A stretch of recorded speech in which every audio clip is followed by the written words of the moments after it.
Hello friends, super magic रसोई में मित्रों हूँ आपનું સ્વાગત કરું છું। આજે હું જામનગરની ફેમસ સૂકી કચોરીની રેસીપી તમારી સાથે શેર કરું છું।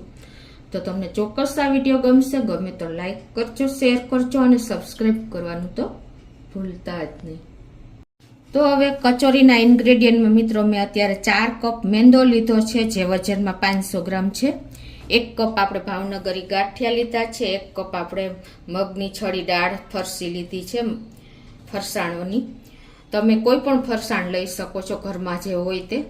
અને 1 ટેબલ સ્પૂન આપણે વરિયાળી લીધી છે। 2 ટેબલ સ્પૂન આપણે ધાણા લીધા છે આખા। 1 ટેબલ સ્પૂન આપણે જીરું છે।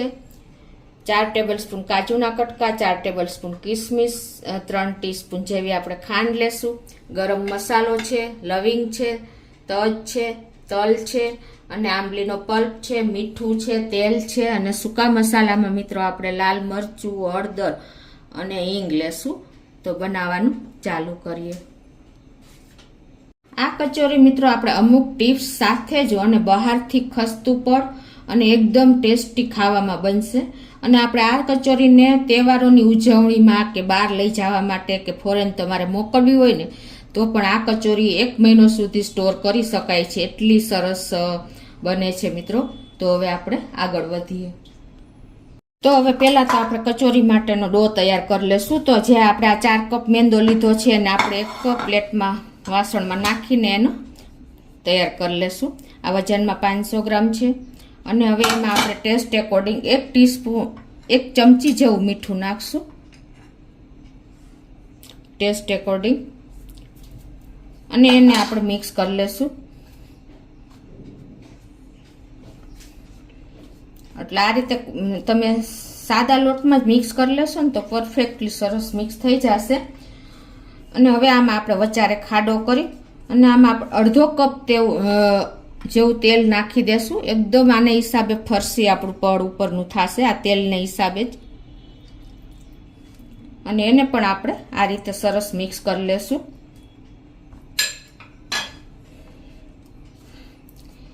ખસ્તા કચોરી માટે પરફેક્ટ મેજરમેન્ટ સાથે જ તમારે લોટ બાંધવાનો છે। તો ક્યારેય તમારે બહાર જેવી જ ફરસાણની દુકાન જેવી જ આપણી આ કચોરીનું તૈયાર થશે। તો આ રીતે આપણે સરસ મોણ લગાવી લેશું। તો આ રીતે જો આપણે મોણ લગાવી લીધું છે અને આ રીતે એકદમ પરફેક્ટ મોણ મુઠ્ઠી પડતું લગાવવાનું છે, તમે જોઈ શકો છો। તો જ આપણી કચોરી એકદમ ખસ્તા બનશે।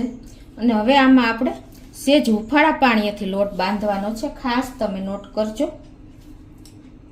તો આપણે થોડું થોડું પાણી એડ કરી અને લોટ બાંધતા જાશું। અને કેટલું પાણી જોશે ને એ પણ હું તમને એન્ડમાં જણાવું। તો આ રીતે આપણે સેમી સોફ્ટ લોટ બાંધવાનો છે। બહુ આપણે જે સમોસાનો લોટ બાંધીએ છીએ ને એવો કઠણ લોટ નથી બાંધવાનો। તો આ રીતે જો આપણે સેમી સોફ્ટ લોટ તૈયાર કરી લીધો છે। આ લોટ બાંધવામાં મારે 1.25 કપ જેવું પાણી જોયું છે અને આપણે લોટ પણ તૈયાર થઈ ગયો છે। તો હવે એને આપણે ઢાંકીને 20 થી 25 મિનિટ રેસ્ટ આપી દેશું।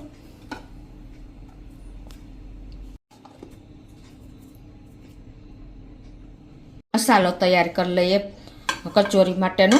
તો એના માટે આપણે ગેસ ઓન કરીને એક પેનમાં આપણે સ્લો ફ્લેમ ઉપર જ આ પ્રોસીજર કરવાની છે। 2 ટેબલ સ્પૂન જેવા આખા ધાણા, 1 ટેબલ સ્પૂન જેવી વરિયાળી અને 1 ટેબલ સ્પૂન જેવું આખું જીરું અને 7 થી 8 આપણે લવિંગના ટુકડા અને 1 ટુકડો તજનો એ નાખી દેશું। અને આપણે 3 ટેબલ સ્પૂન જેવા તલ નાખી દેશું।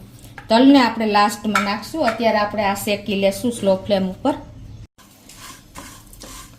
આ રીતે આપણે કન્ટિન્યુ ચલાવતા સેજ લાઇટ એવા આપણે શેકશું, એટલે એનું એસેન્શિયલ ઓઇલ છૂટું પડશે, એટલે એકદમ સરસ મસાલાનો ટેસ્ટ આવશે। તો આ રીતે જો આપણે 1 થી 2 મિનિટ સ્લો ફ્લેમ ઉપર સરસ રોસ્ટ થઈ ગયા છે। અને હવે આ સ્ટેજે આપણે 3 ટેબલ સ્પૂન જેવા તલ નાખી દેશું। તલને શેકાતા વાર ન લાગે એટલે આપણે છેલ્લે જ એડ કરવાના અને થોડાક તલ આપણે બચાવશું એન્ડમાં નાખવા માટે। તો હવે એને પણ આપણે પેન ગરમ છે એમાં જ આપણે આ રીતે ચલાવી લેશું। તો આ રીતે જો આપણો મસાલો રોસ્ટ થઈ ગયો છે. હવે આપણે ગેસ બંધ કરી દઈશું અને એને આપણે એક વાસણમાં કે પેનમાં ઠંડો કરવા નાખી દઈશું. તો આપણો મસાલો પણ જો રોસ્ટ કરેલો ઠંડો થઈ ગયો છે, તો આને આપણે એક મિક્સર જારમાં નાખી દઈશું. હવે આમાં આપણે મસાલા સૂકા કરી લેશું. તો અડધી ટીસ્પૂન જેવો આપણે હળદર પાવડર નાખી દેશું અને 2 ટીસ્પૂન જેવું કાશ્મીરી લાલ મરચું નાખી દેશું અને 1 ટીસ્પૂન જેવો હિંગ નાખી દેશું. આમાં હિંગનો ટેસ્ટ બહુ સરસ લાગે છે. અને ટેસ્ટ એકોર્ડિંગ 1 ટીસ્પૂન જેવું આપણે મીઠું નાખી દેશું અને 1 ટીસ્પૂન જેવો આપણે ગરમ મસાલો નાખી દેશું અને 3 ટીસ્પૂન જેવી આપણે ખાંડ નાખી દેશું. આ મસાલો આપણે તીખો, ખાટો, ગળ્યો અને મીઠો હશે ને તો સરસ લાગશે. તો હવે આને આપણે પીસી લેશું. તો આ રીતે જો આપણે દરદરો પીસી લીધો છે, એને આપણે એક બોલમાં કાઢી લેશું.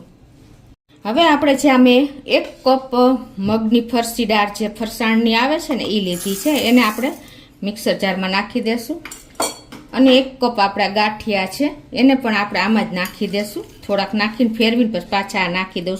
આ પણ 1 કપ જ લીધા છે. તો આનો આપણે પલ્સ મોડ ઉપર ચાલુ બંધ કરીને આનો દરદરો એવો પાવડર કરવાનો છે. તો આ રીતે જો આપણે દરદરું એવું પીસી લીધું છે. કેમ કે બહુ પીસશો તો આમ ઓલરેડી ઓઇલવાળા જ હોય છે, એટલે એકદમ તેલ છૂટું પડી જશે. તો એને પણ આપણે આ મસાલા સાથે જ મિક્સ કરી દઈશું. હવે આ બધું આપણે મિક્સ કરી લેશું, મસાલો અને જે આપણે આ ફરસાણ પીસું છે ગાંઠિયા દાળ. અને હવે આમાં આપણે જે 1 ટેબલ સ્પૂન જે વરિયાળી લીધી હતી ને એમાંથી મેં થોડીક બચાવી હતી 1 ટીસ્પૂન જેવી, એ નાખી દેશું આખી વરિયાળી. અને થોડાક તલ બચાવ્યા હતા 3 ટેબલ સ્પૂનમાંથી, એ નાખી દેશું. અને 4 ટેબલ સ્પૂન આપણે સૂકા મેવામાં કિસમિસ લીધી છે એ નાખી દેશું અને 4 ટેબલ સ્પૂન કાજુના ટુકડા લીધા છે એ નાખી દેશું. તમે તમારા ટેસ્ટ એકોર્ડિંગ સૂકા મેવામાં વધઘટ કરી શકો છો. હવે આમાં ખટાશ બાકી છે મિત્રો, તો હવે ખટાશ તરીકે હું અત્યારે આંબલીનો પલ્પ લઉં છું 6 ટેબલ સ્પૂન જેવો. આવી રીતે લિક્વિડાઇઝ થોડોક કર્યો છે. તમારી પાસે આંબલી તમે ન ખાતા હો તો તમે આમચૂર પાવડર પણ લઈ શકો છો, પણ આનાથી ટેસ્ટ બહુ સરસ આવે છે. આપણે જે બહાર ફરસાણવાળાને ત્યાંથી લઈશું ને એ લોકો આ રીતે જ મિક્સ કરે છે પલ્પ જ આંબલીનો. ખટાશ, ગળાશ અને તીખાશનું બેલેન્સ મિત્રો, કચોરીમાં છે તીખાશ બધું આવી જશે ને તો એકદમ ટેસ્ટી ચટાકેદાર આપણી કચોરી તૈયાર થશે. અને આ કચોરી આપણે 1 મહિનો સુધી આપણે સ્ટોર કરી શકીએ છીએ. અને આપણી આ જામનગરની ફેમસ કચોરી, સૂકી કચોરી દેશ વિદેશમાં પણ જાય છે.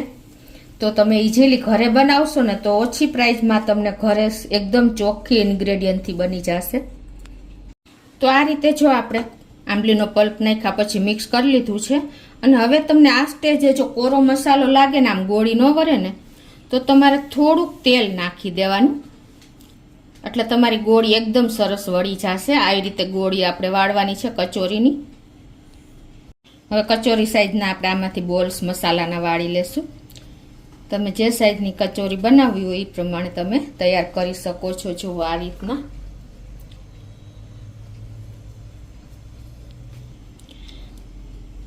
તો આ રીતે હું બધા બોલ તૈયાર કરી લઉં છું. તો આ રીતે જો આપણે મસાલાના બોલ્સ વાર લીધા છે અને આ બાજુ આપણે લોટને રેસ્ટ આપ્યો ને એને પણ અડધો કલાક જેવું થઈ ગયું છે. અને જો આપણો લોટ એકદમ સરસ તૈયાર થયો છે, ઉપર એકદમ ટપકી આવી ગઈ છે વ્હાઈટ. તો હવે એને આપણે તૈયાર કરી લેશું આ રીતે. હવે આના આપણે મોટા 3 લુવા કરી લેશું અને એને આપણે આ રીતે રોલ કરી અને એના નાના નાના લુવા તૈયાર કરશું કચોરી માટેના.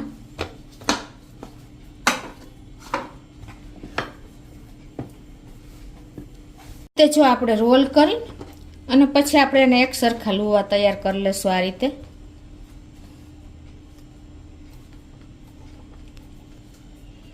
હવે આ લુવો લઈને આપણે આવી રીતે એને સરસ તૈયાર કરી લેશું. આ રીતે આપણે લુવો તૈયાર કરી લેશું. આ લુવો છે ને આપણે જે મસાલાનો લુવો વાયરો છે ને એનાથી થોડોક જ મોટો હોવો જોઈએ. એવી રીતે આપણે લુવા વારવાના છે એટલે પરફેક્ટ આપણે તૈયાર થશે કચોરી. હવે આને આપણે આ રીતે હાથેથી જ કરવાની છે તૈયાર. આ રીતે વચ્ચેથી જાડી અને બોર્ડર ઉપર એટલે કે આઉટસાઇડ કોર ઉપર આપણે પતલી થાય ને એવી રીતે આપણે કચોરીની આ બહારનું પડ તૈયાર કરવાનું છે.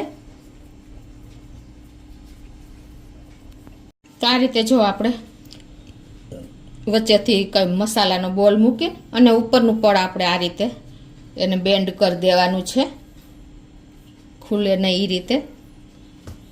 અને એવું હોય ને તો તમારે કચોરીને ફરતે પાણી પણ લગાવી દેવાનું એટલે ખુલશે નહીં. આ રીતે જો તમારે કદાચ ખુલી જવાનો ડર લાગે ને તો તમારે આ રીતે ફરતું પાણી લગાવી દેવાનું એટલે કોઈ પ્રોબ્લેમ નહીં આવે. અને પછી તમારે રોલ આ રીતે વચ્ચે બોલ્સ મૂકીને મસાલાનો અને પછી તમારે આ રીતે એને પેક કરી દેવાનું છે, કવર કરી દેવાનું છે.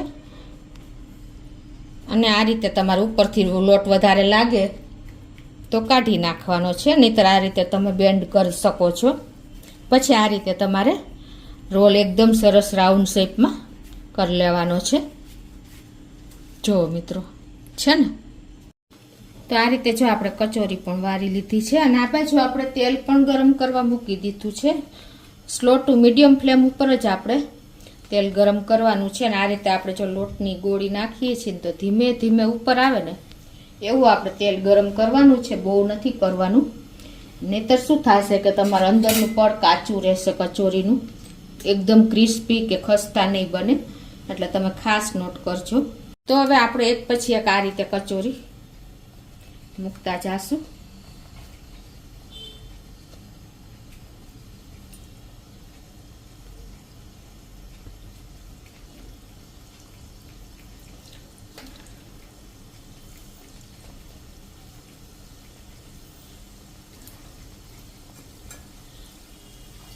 જો તમે હાવ ઠંડા તેલનો એકદમ ધીમા ગેસ ઉપર કરશો ને તો તમારું અંદરથી પડ તેલ પી જશે અને ખસ્તા નહીં બને. અને ફૂલ ગેસે કરશો ને તો કાચું રહેશે. એટલે તમે ખાસ આ નોટ કરજો. તરવામાં પણ આપણે એટલું જ કેરફુલ રહેવું પડે છે.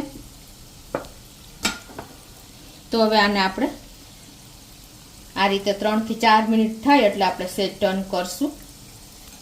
તો આ રીતે જો આપણે કચોરી તરાતા 7 થી 8 મિનિટ થઈ છે અને જો આપણી કચોરી પણ એકદમ સરસ તરાઈ ગઈ છે. તો એને આપણે એક પ્લેટમાં લઈ લેશું.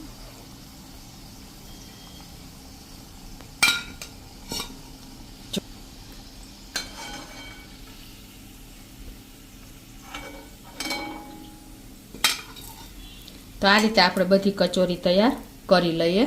તો આ રીતે જો આપણી કચોરી એકદમ સરસ તરાઈને અને ક્રિસ્પી અને ખસ્તા બની છે. તમને કટ કરીને પણ બતાવી દઉં. તો જો મિત્રો આપણે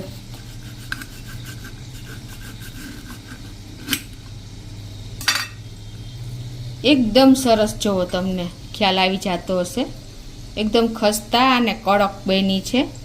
તો તમે ચોક્કસ એક વખત આ રીતે મિત્રો ટ્રાય કરજો અને તમે મને કોમેન્ટ બોક્સમાં જણાવજો કે આપણને આ કચોરી કેવી લાગી મિત્રો.